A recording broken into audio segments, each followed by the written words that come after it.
ಸಂವಿಧಾನ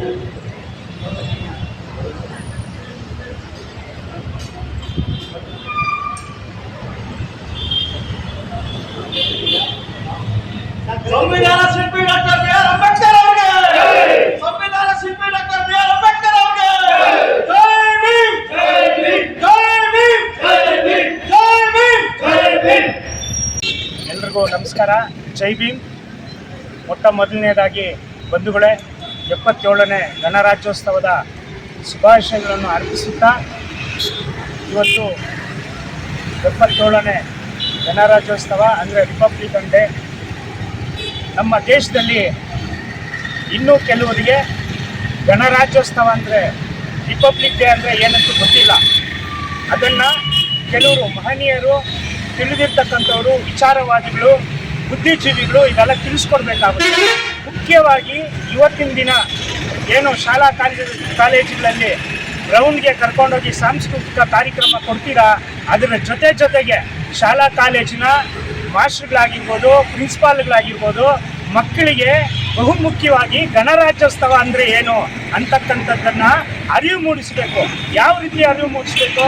1947ರಲ್ಲಿ ನಮ್ಮ ದೇಶಕ್ಕೆ ಕೆಲವು ಮಹನೀಯರೆಲ್ಲ ಸೇರಿ ಸ್ವಾತಂತ್ರ್ಯ ತಂದು ಕೊಟ್ಟ ನಂತರ ಬಾಬಾ ಸಾಹೇಬ್ ಅಂಬೇಡ್ಕರ್ ಅವರನ್ನ ಕೆಲವರೆಲ್ಲ ಸೇರಿ ಸಂವಿಧಾನವನ್ನು ರಚನೆ ಮಾಡಲಿಕ್ಕೆ ಬಹುಮತದಿಂದ ಆಯ್ಕೆ ಮಾಡ್ತಾರೆ.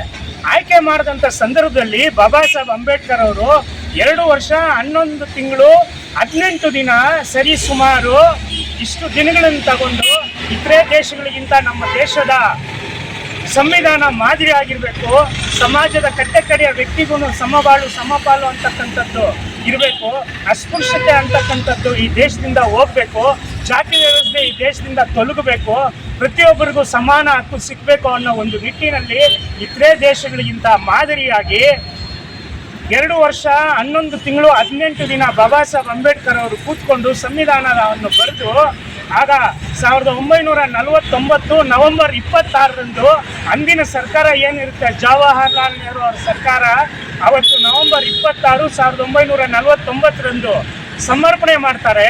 ಸಮರ್ಪಣೆ ಮಾಡಿದ ತಕ್ಷಣ ಸಂವಿಧಾನವನ್ನು 1950 ಜನವರಿ 26ರಂದು ಜಾರಿಗೆ ತರ್ತಾರೆ. ಆ ಜಾರಿಗೆ ತಂದಂಥ ದಿನವೇ ಗಣರಾಜ್ಯೋತ್ಸವ ಅಂತ ಹೇಳ್ಬಿಟ್ಟು, ರಿಪಬ್ಲಿಕ್ ಡೇ ಅಂತ ಹೇಳ್ಬಿಟ್ಟು ನಾವು ಆಚರಣೆ ಮಾಡ್ತೀವಿ. ಅದನ್ನು ಪ್ರತಿಯೊಬ್ಬರು ಮಾಸ್ಟರ್ ಆಗಿರ್ಬೋದು, ಸ್ಕೂಲ್ ಟೀಚರ್ಗಳಾಗಿರ್ಬೋದು, ಪ್ರಿನ್ಸಿಪಾಲ್ಗಳಾಗಿರ್ಬೋದು, ಬುದ್ಧಿಜೀವಿಗಳು, ಎಲ್ಲ ನಾಯಕರುಗಳು, ವಿಚಾರವಂತರು ಇದನ್ನು ಬಹಳ ಮುಖ್ಯವಾಗಿ ಮನೆಗಳಲ್ಲಿ ಮಕ್ಕಳಿಗಾಗಿರ್ಬೋದು ಎಲ್ಲರೂ ಹೇಳಬೇಕು. ಏನು ಗಣರಾಜ್ಯೋತ್ಸವ ಅಂತ ಹೇಳ್ಬಿಟ್ಟು ಎಲ್ಲೋ ನೀವು ಶಾಲಾ ಕಾಲೇಜುಗಳಿಂದ ಗ್ರೌಂಡ್ಗಳು ಕರ್ಕೊಂಡು ಹೋಗ್ಬಿಡೋದು, ಸಾಂಸ್ಕೃತಿಕ ಕಾರ್ಯಕ್ರಮ ಕೊಟ್ಬಿಟ್ಟು ಕಳಿಸ್ಬಿಡೋದಲ್ಲ. ಗಣರಾಜ್ಯೋತ್ಸವ ಅಂದರೆ ತಿಳಿಸ್ಬೇಕು ಮಕ್ಕಳಿಗೆ ಏನು ಅಂತ ಹೇಳ್ಬಿಟ್ಟು ನಾನು ಎಲ್ಲರಲ್ಲೂ ಇವತ್ತು ಇಂಥ ಒಂದು ವಿಚಾರವನ್ನು ಬೇಡ್ಕೊತಾ ಇದ್ದೀನಿ. ಪ್ರತಿಯೊಬ್ಬರ ಮನೆಯಲ್ಲೂ ಇವತ್ತಿನ ದಿನ ಏನು ಗಣರಾಜ್ಯೋತ್ಸವ ಅಂತಕ್ಕಂಥದ್ದನ್ನು ಅರಿವು ಮೂಡಿಸ್ಬೇಕಂತ ಹೇಳ್ಬಿಟ್ಟು ನಾನು ಎಲ್ಲರಲ್ಲೂ ಕೇಳ್ಕೊತಾ ಇದ್ದೀನಿ. ಜೈ ಭೀಮ್. ಜೈ ಭೀಮ್.